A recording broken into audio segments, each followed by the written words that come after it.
Saya ingin menyampaikan kebenaran firman Tuhan dengan judul Walking Step by Step with God. Artinya berjalan langkah demi langkah dengan Tuhan. Ya. Jadi ini artinya kita ini harus mengerti bahwa dalam perjalanan hidup kita ini kita tidak sendirian. Tapi selalu ada Tuhan, sekali lagi selalu ada Tuhan. Jadi ingat baik-baik Bapak Ibu, mari kita lihat pembacaan Alkitab di dalam Keluaran pasal 13 ayat 17 sampai 22. Ini sudah tertulis di dalam Videotron, jadi itu bisa diperhatikan secara bersama-sama. Setelah Firaun membiarkan bangsa itu pergi, Allah tidak menuntun mereka melalui jalan ke negeri orang Filistin, walaupun jalan ini yang paling dekat. Sebab firman Allah, jangan-jangan bangsa itu menyesal apabila mereka menghadapi peperangan hingga mereka kembali ke Mesir. Ayat 18. Tetapi Allah menuntun bangsa itu berputar melalui jalan di padang gurun menuju ke laut Teberau. Dengan siap sedia berperang, berjalanlah orang Israel dari tanah Mesir. Ayat 19. Musa membawa tulang-tulang Yusuf, sebab tadinya Yusuf telah menyuruh anak-anak Israel bersumpah dengan sungguh-sungguh. Allah tentu akan mengindahkan kamu, maka kamu harus membawa tulangku dari sini. Ya. Ayat 20, demikianlah mereka berangkat dari Sukot dan berkemah di Etam di tepi padang gurun. Ayat 21, Tuhan berjalan di depan mereka pada siang hari dalam tiang awan untuk menuntun mereka di jalan, dan pada waktu malam dalam tiang api untuk menerangi mereka, sehingga mereka dapat berjalan siang dan malam. Ayat 22 terakhir, dengan tidak beralih, tiang awan itu tetap, perhatikan, tidak beralih dan tetap ada pada siang hari, dan tiang api pada waktu malam di depan bangsa itu.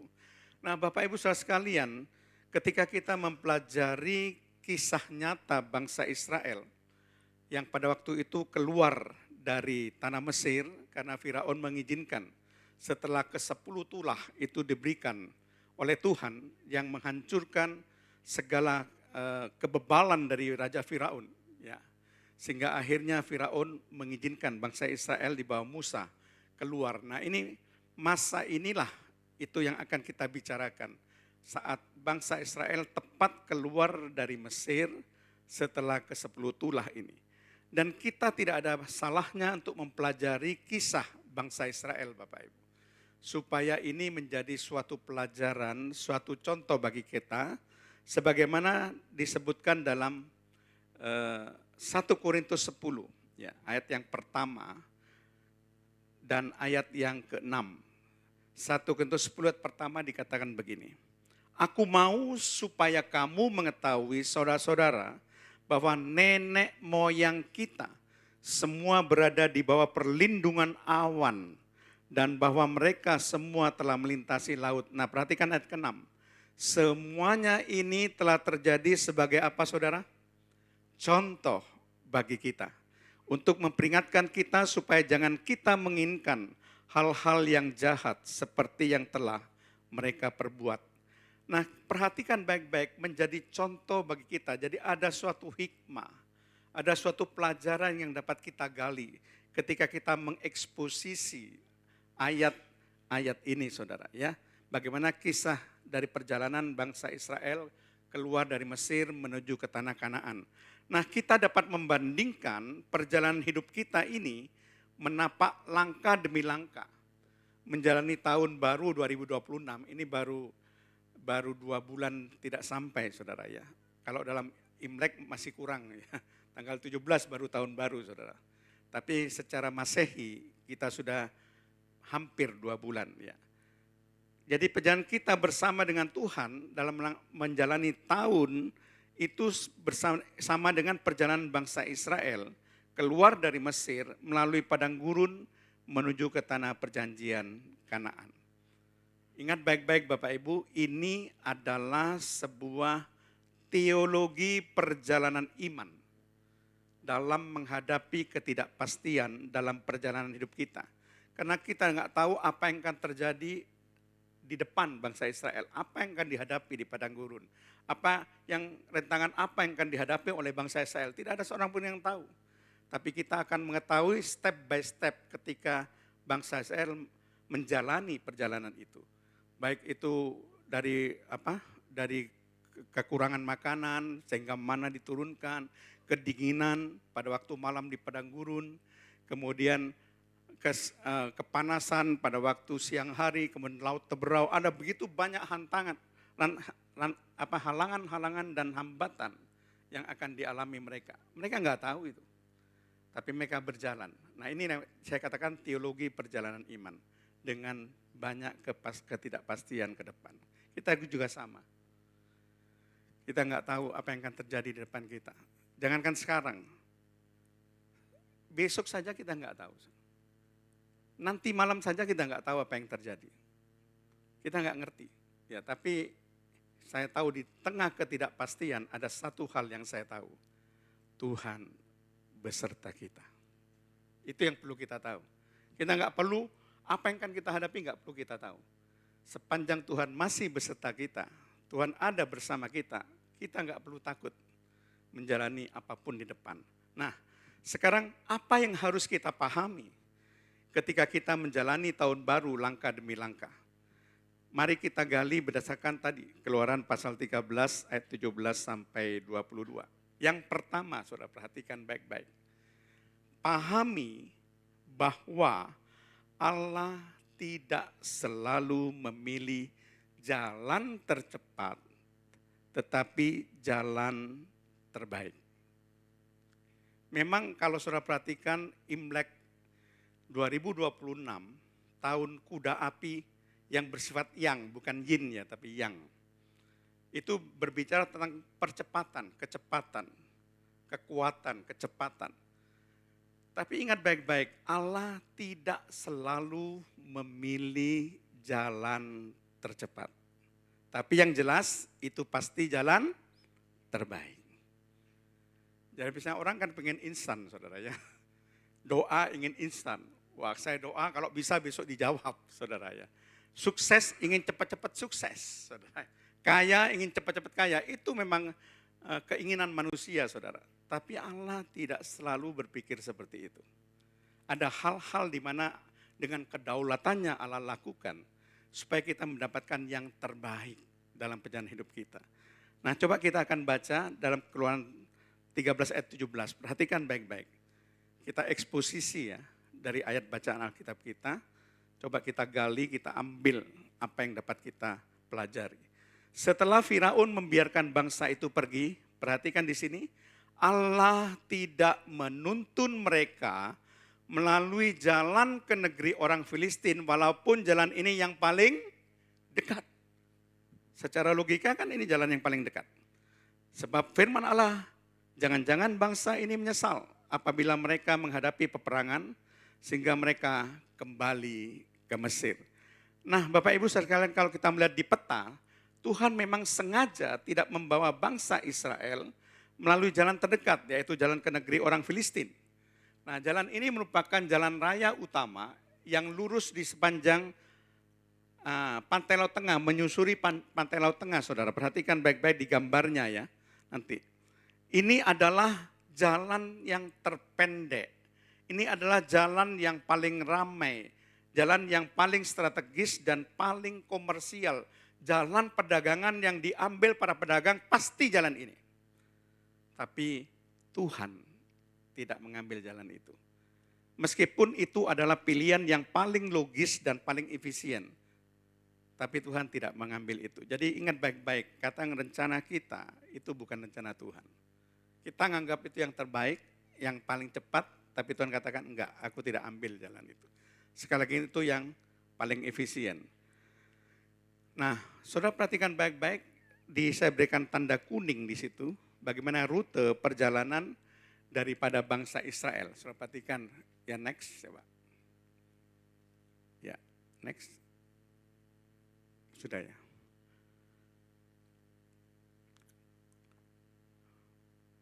Peta geografis, saudara. Peta geografis itu menunjukkan bahwa perjalanan sepanjang, diklik lagi satu kali ya. Peta geografis menunjukkan perjalanan itu, oh berarti tidak keluar. Ya oke, kembali lagi ya.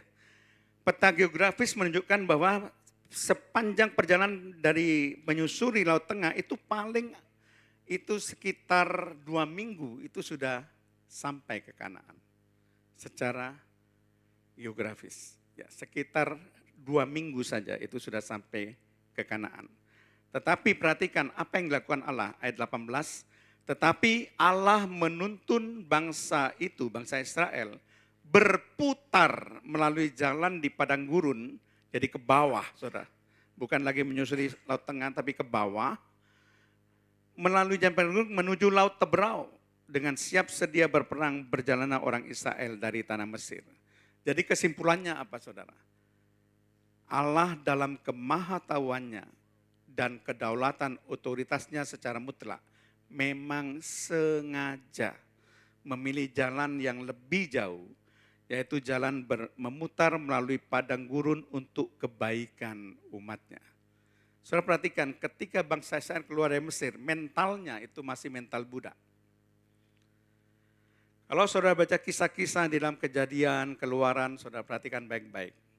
Bangsa Israel ini bahkan ingin kembali ke Mesir ketika mendapatkan kesulitan makanan saja, tidak makan daging saja, mereka ingin kembali ke Mesir. Meskipun sebagai budak. Jadi mereka menjadi budak itu selama kurang lebih 400 tahun. Bangsa Israel tinggal di Mesir itu 430 tahun. Tetapi diperbudak, dianiaya 400 tahun. Jadi ada 30 tahun di mana bangsa Israel masih belum diperbudak. Masih mengalami hal-hal yang baik ya, apalagi ketika Yusuf dipercayakan, saudara ya, oleh sebagai wakil Firaun. Nah, saudara perhatikan baik-baik. 400 tahun diperbudak, tidak mudah menghilangkan mental budak ini. Perlu suatu proses pembentukan, proses pembelajaran. Itu sebabnya Allah memutuskan bukan jalan yang tercepat, tapi Dia ingin memproses karakter bangsa Israel, mental bangsa Israel. Dari mental budak menjadi mental anak Allah yang merdeka. Tidak lagi dikuasai oleh mental budak, saudara. Ya, itu sebabnya dengan otoritasnya. Memang sengaja Allah itu memilih jalan ini. Nah, jalan memutar ke selatan ini itu melewati padang gurun. Menuju ke Laut Teberau, dan sepanjang semenanjung Sinai. Itu membutuhkan waktu kurang lebih 40 tahun. Untuk meruntuhkan 400 tahun mental budak bangsa Israel dibutuhkan 40 tahun. Allah harus membentuk mereka di padang gurun. Tapi ini adalah yang terbaik. Yang terbaik, saudara ya. Nah, dari sudut pandang manusia, saudara perhatikan, keputusan ini tidak masuk akal. Dan sama sekali tidak efisien, tidak masuk akal. 40 tahun bandingkan 2 minggu, kita berpikir yang gak masuk akal ini.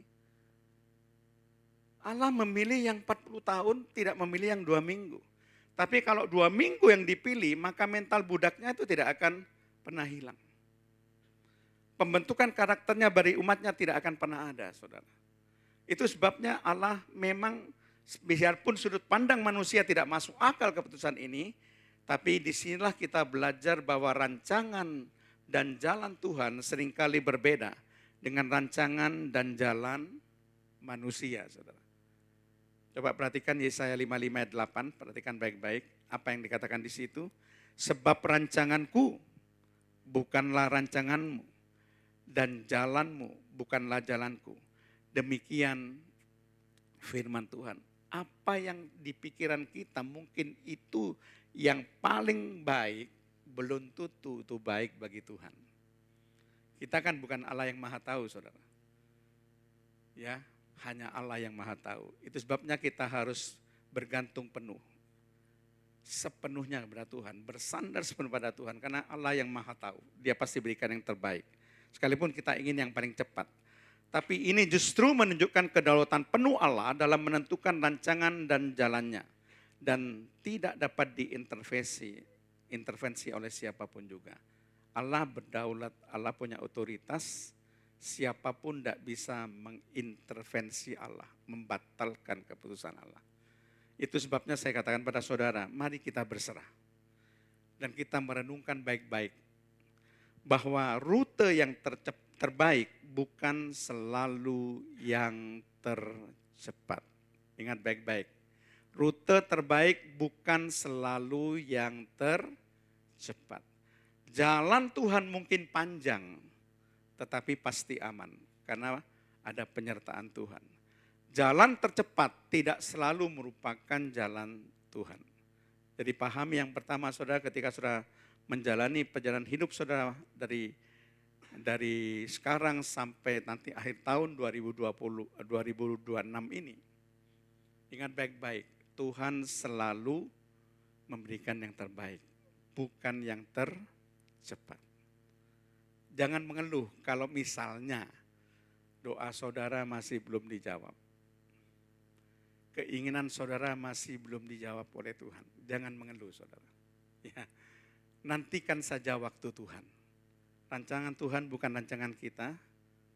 Jalan Tuhan itu bukan jalan kita saudara ya. Nah yang kedua yang perlu kita renungkan saudara.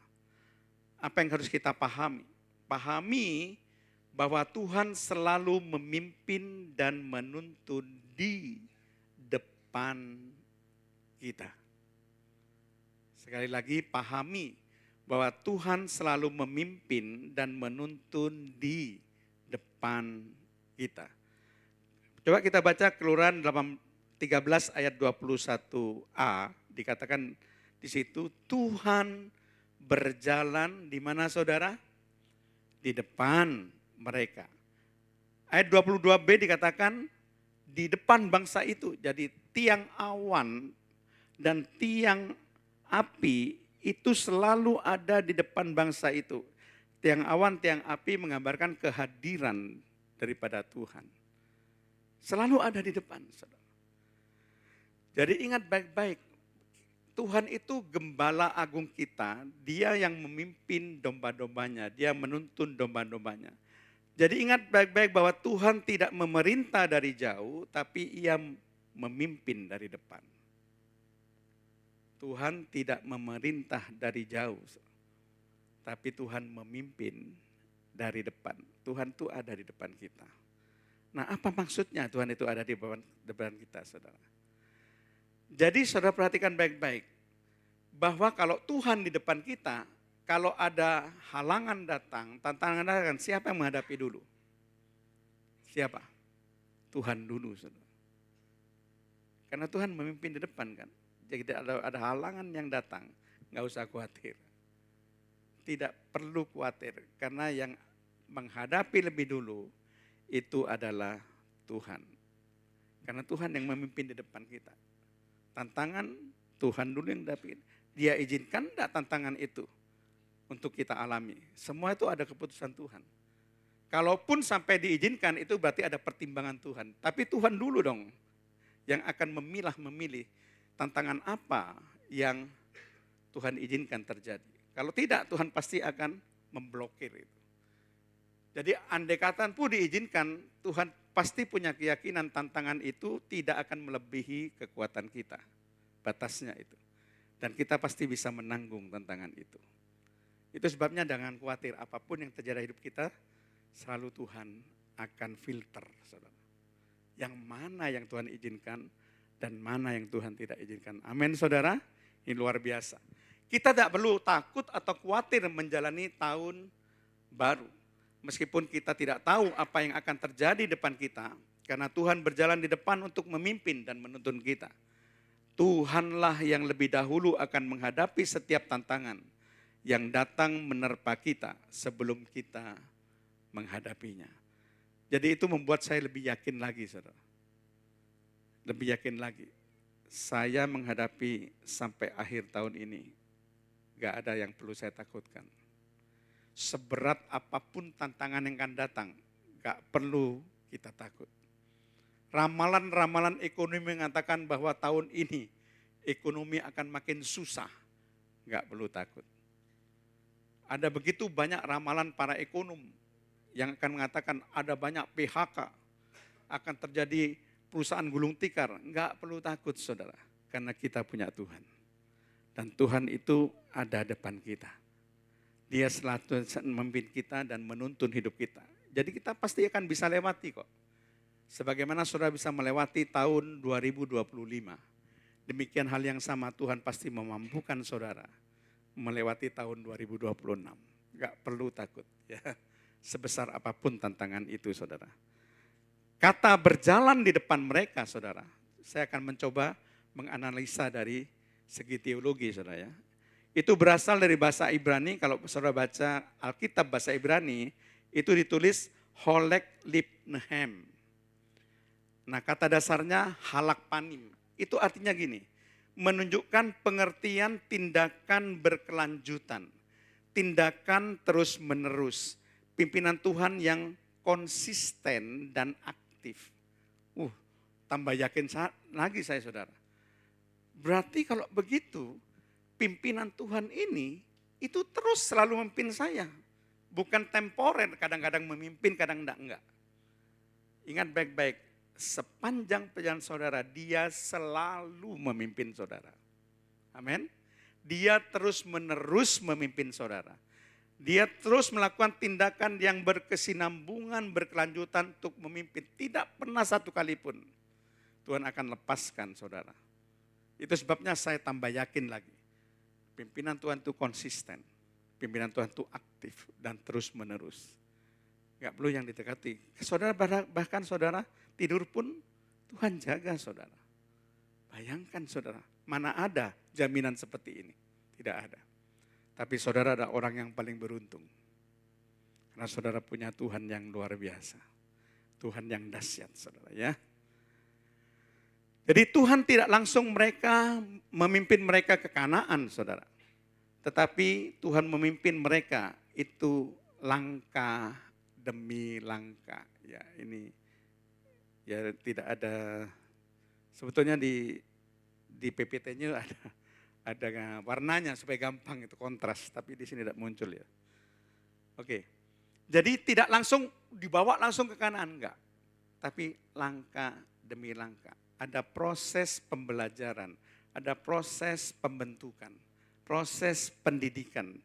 Jadi anaknya itu dididik, makanya dikatakan langkah demi langkah. Tidak langsung dibawa, enggak. Karena Tuhan ingin membentuk saudara yang terbaik. Itu perlu pendidikan Tuhan, saudara perlu belajar dan diajar, perlu dibentuk Tuhan. Pembentukan Tuhan itu tidak singkat saudara ya, perlu waktu. Tuhan mengasah karakter kita, mengasah sifat-sifat kita, cara hidup kita itu perlu waktu saudara. Dan nanti hasilnya itu pasti yang terbaik. Ya itu yang perlu saudara pahami ya. Nah kemudian saudara, yang ketiga yang terakhir saudara.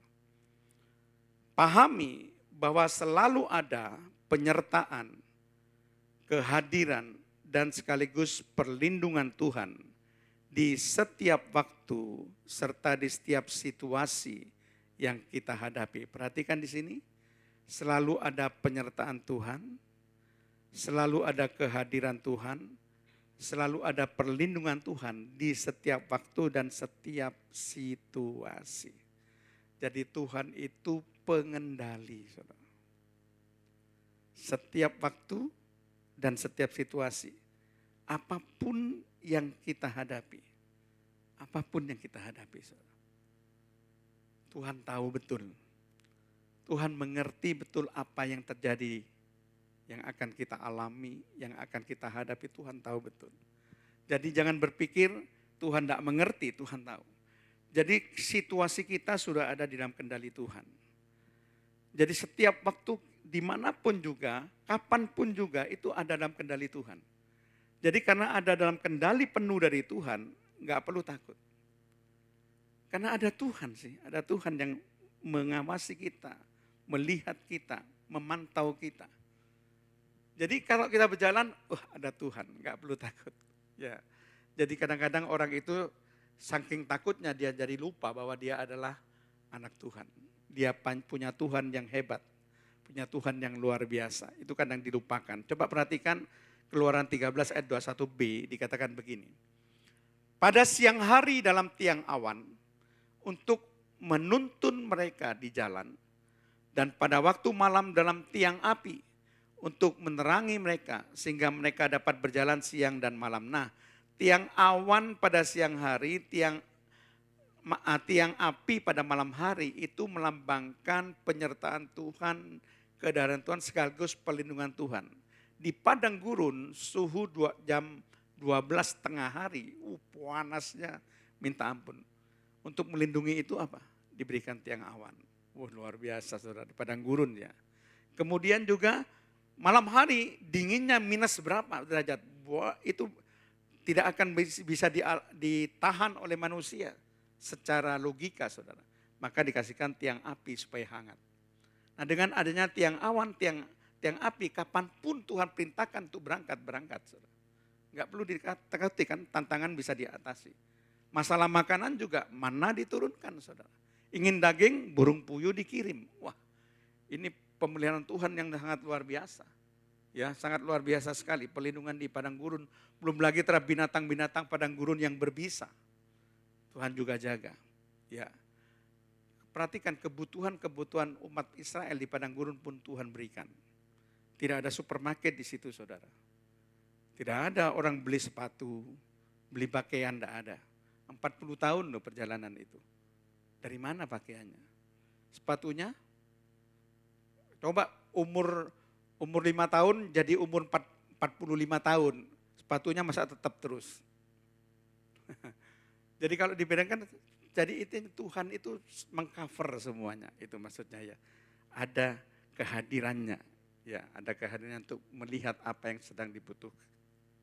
Nah, Keluaran 13 ayat 22a dikatakan, dengan tidak beralih, berarti kata tidak beralih. Tiang awan itu tetap, kata tidak beralih dan kata tetap ada pada siang hari dan tiang api ada pada waktu malam. Jadi kehadirannya, penyertaannya itu artinya tetap ada. Ingat ya, tidak beralih. Itu artinya tetap ada, saudara. Jadi saudara jangan katakan, Tuhan ada waktunya, Tuhan tidak menyertai saya. Itu saudara tidak mengerti firman. Kalau engkau ngerti firman, bukan begitu. Dimanapun saudara, sekalipun saudara sekarang ini di gereja ya. Saudara sedang ada, Tuhan ada berserta saudara. Saudara ada berserta saudara, bukan tidak ada, menyertai saudara. Ya itu maksudnya. Tuhan tahun baru bukan jaminan bebas dari masalah memang. Tetapi jaminan penyertaan Tuhan. Ya. Ada satu lagu bagus ya. Langit tidak selalu biru. Jalan tidak selalu rata. Tapi yang dijanjikan Tuhan itu adalah penyertaannya. Ya kan? Tuhan berjanji langit tidak selalu biru. Tuhan berjanji jalan tidak selalu rata. Tapi Tuhan berjanji akan menyertai kita. Ingat baik-baik itu saudara ya. Tuhan memimpin bukan orang yang diam, tetapi orang yang berani melangkah dengan iman. Kalau saudara diam, tidak berbuat apa-apa, Tuhan tidak akan melakukan. Tidak akan melakukan apa-apa. Saudara harus berani melangkah. Baru Tuhan mau bekerja. Ingat baik-baik Tuhan. Seperti gini, saudara tahu GPS kan, punya handphone semua kan. GPS, kalau saudara diam, GPS tidak berfungsi saudara. Kalau engkau jalan, GPS berfungsi, bisa menuntun saudara. Mau pergi ke tujuan, tinggal buka ada Google Map. Nah dengan teknologi satelit GPS, saudara akan dituntun sampai di tujuan. Tapi kalau saudara diam, GPS nggak bisa menuntun saudara. Tidak berfungsi sama sekali. Jadi Tuhan ingin saudara bukan cuma diam. Beranikah saudara melangkah dengan iman? Menjalani hidup. Berani melangkah dengan iman? Atau cuma diam? Iman sejati bukan mengetahui masa depan, tetapi berani melangkah bersama Tuhan. Cuma pertanyaannya, beranikah saudara melangkah dengan iman saudara? Nah, bagus sekali Martin Luther King Junior, dia katakan apa saudara? Iman adalah apa saudara? Berani mengambil langkah pertama. Meskipun kamu tidak melihat keseluruhan anak tangga. Jadi anggapnya begini, ada satu tangga, ya tangga. Di ujung tangga itu sudah gak kelihatan, itu mau kemana gak tahu saudara. Yang tahu cuma yang dekat saudara nih. Anak tangga pertama sudah ada di depan saudara. Pertanyaannya, engkau gak tahu. Ujungnya itu kemana gak tahu. Tidak kelihatan, keseluruhan anak tangga gak kelihatan. Pertanyaannya, berani gak engkau melangkah anak tangga pertama bersama Tuhan? Itu iman. Kalau engkau tidak berani melangkah, iman tidak bekerja, saudara. Tidak akan bisa bekerja. Itu sebabnya kita harus berani melangkah sekalipun kita nggak tahu. Ujungnya itu di mana kita nggak tahu. Abraham juga sama kan, ketika dipanggil keluar dari negerinya pergi ke Kanaan, negeri dikatakan negeri yang tidak diketahui tujuannya kemana. Tapi Abraham berani melangkah keluar dari daerah tempat tinggalnya. Gak tahu apa yang akan dituju, apa yang terjadi gak tahu. Itu iman. Makanya Abraham dikatakan sebagai bapak orang beriman. Imannya seringkali dilakukan. Ketika suruh korbankan anaknya, dia juga lakukan, saudara. Sekali tentu anak perjanjian, dia lakukan. Makanya dia sampai bapak orang beriman, tidak salah, saudara. Tidak salah. Tetapi pertanyaannya, apakah saudara juga sebagai orang beriman berani melangkah tidak bersama Tuhan? Nah, A.W. Tozer itu melengkapi dengan bagus sekali. Ini memang satu pasangan seharusnya ya. Allah jarang menunjukkan seluruh anak tangga sekaligus. Ia hanya menunjukkan langkah berikutnya yang harus kita ambil, tidak sekaligus. Makanya saya katakan step by step. Langkah demi langkah. Yang kamu tahu cukup satu saja. Setiap langkah perjalanan hidup saya itu ada Tuhan. Langkah demi langkah itu ada Tuhan. Itu cukup. Gak perlu sekaligus. Gak perlu. Allah jarang sekaligus langkah. Jarang. Tapi setiap langkah berikutnya apa yang akan saudara jalani. Itu Tuhan perintahkan langkah demi langkah. Begitu ya. Manifestasi penyertaan Tuhan, kehadiran Tuhan dan perlindungan Tuhan itu ditunjukkan melalui tiang awan di siang hari itu dan tiang api di malam hari, itu manifestasinya. Penyertaan Tuhan, kehadiran Tuhan dan perlindungan Tuhan ada pada siang dan malam. Maksudnya siang dan malam apa? Karena dikatakan tiang awan di siang hari kan, tiang api di malam hari. Maksudnya apa sih siang dan malam? Itu bukan cuma kata-kata. Maksudnya adalah Tuhan hadir di setiap waktu dan di setiap situasi sampai selama-lamanya. Kapanpun Tuhan suruh Israel berangkat, dia berangkat. Umat Israel berangkat. Setiap saat, setiap waktu Tuhan suruh berangkat. Karena Tuhan selalu ada. Dia selalu hadir. Dan dia memberikan perlindungan. Jadi kita harus taat pada Tuhan, saudara. Ibrani 13 ayat 5b katakan apa, saudara? Karena Allah telah berfirman, apa saudara? Aku sekali-kali tidak akan membiarkan engkau dan aku sekali-kali tidak akan meninggalkan engkau. Perhatikan kata sekali-kali. Apa arti kata sekali-kali? Ini penting sekali dan harus saudara garis bawahi. Artinya tidak satu kali pun Allah membiarkan saudara. Tidak satu kali pun Allah meninggalkan saudara. Artinya dia selalu ada. Dia selalu hadir. Dia selalu menyertai kita. Gak ada waktu di mana Tuhan tidak ada. Gak ada momen di mana Tuhan tidak ada bersama kita. Tuhan selalu ada. Itu maksudnya dari ayat ini, saudara. Ingat baik-baik, penyertaan, kehadiran, dan perlindungan Tuhan itu konstan, kontinu dan tidak pernah berhenti. Ingat baik-baik ya, firman Tuhan ini. Penyertaan, kehadiran, perlindungan Tuhan itu konstan, kontinu, dan tidak pernah berhenti. Berarti apa saudara? Dimanapun aku berada, kapanpun itu, Tuhan selalu ada beserta saya. Kehadirannya itu selalu ada bersama saya. Itu sebabnya nggak perlu kita takut saudara. Sungguh-sungguh. Nggak perlu kita takut. Orang yang takut itu karena orang itu tidak punya iman. Tidak percaya janji Tuhan. Itu orang yang takut. Kalau saudara percaya janji Tuhan dan saudara tahu tentang hati Tuhan, maka kita tidak akan pernah dikuasai rasa takut. Sekalipun banyak ramalan saudara. Banyak ramalan. Bukan tidak ada, saya juga baca ramalan. Tapi tidak pernah saya merasa takut. Kenapa? Saya punya Tuhan. Karena ada Tuhan beserta saya. Tuhan tidak pernah tinggalkan saya. Tuhan selalu hadir bersama saya. Tuhan selalu melindungi saya. Ngapain aku takut? Kalau manusia mungkin kita takut saudara. Karena manusia tidak selalu berada dengan kita. Anak saja saudara, anak saja. Tidak selalu disertai orang tuanya loh. Ada waktu di mana orang tua tidak bisa beserta anak.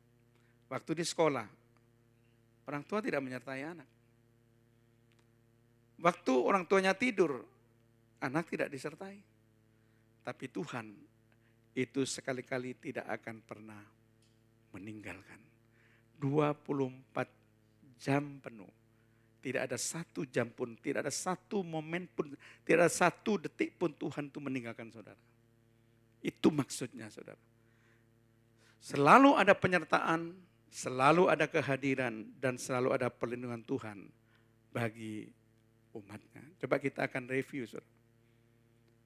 Coba review apa yang kita pelajari. Ada 3 hal. Dan saya jamin ketika saudara pahami ini, kau pulang dari tempat ini, engkau tidak akan pernah dilanda ketakutan apapun. Jalani hidupmu dengan penuh keyakinan. Karena apa? Karena 3 hal ini, pegang. Engkau akan berhasil melewati tahun ini sampai penghujung. Bukan saja penghujung, sampai selama-lamanya. Engkau akan berhasil melewati perjalanan hidupmu. Amin. Mari kita lihat yang pertama, apa yang perlu dipahami. Pahami bahwa Allah tidak selalu memilih jalan tercepat, tetapi jalan terbaik. Ingat ya, kalau seandainya Tuhan tidak langsung jawab doa saudara, enggak masalah. Ya, karena Tuhan pasti berikan yang terbaik kok. Ya. Jadi doa-doa kita belum jawab, enggak usah saudara. Tidak usah kita merasa sedih. Tuhan itu punya rencana yang lebih baik, punya pikiran yang lebih baik, punya jalan yang lebih baik. Karena jalan kita bukan jalan Tuhan, waktu kita bukan waktu Tuhan, rencana kita bukan rencana Tuhan. Yang kedua, pahami bahwa Tuhan selalu memimpin dan menuntun di depan kita. Setiap tantangan, halangan yang datang pada kita, selalu ada Tuhan di depan. Dia akan memfilter mana tantangan yang diizinkan untuk kita alami, untuk memproses kita, melatih kita, mana tantangan yang tidak dia izinkan. Karena itu melampaui kekuatan kita. Itu kita nggak mampu untuk menanggungnya. Tapi kalau 1 Korintus 10:13 katakan, setiap pencobaan apapun yang diizinkan oleh Tuhan, itu selalu tidak melampaui kekuatan kita. Selalu membuat kita sanggup menanggungnya, kata firman Tuhan itu. Bahkan ada satu bonus, Tuhan juga memberikan jalan keluar.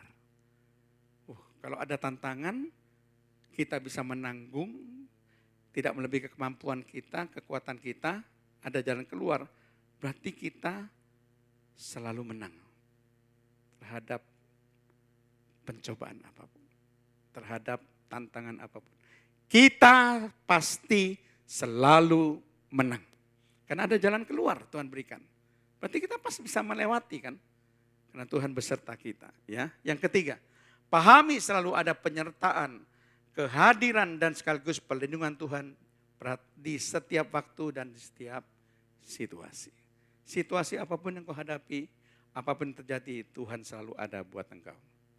Tuhan selalu menyertaimu, dan setiap waktu kapanpun Tuhan selalu menyertai. Dimanapun saudara berada, Tuhan selalu menyertai. Pahami 3 hal ini, saudara. Saudara akan bisa melalui tahun-tahun ini yang ada depan saudara. Sekalipun kita nggak tahu, tidak ada kepastian, tapi kita pasti akan bisa melewati bersama dengan Tuhan. Amin. Tuhan Yesus memberkati saudara semuanya.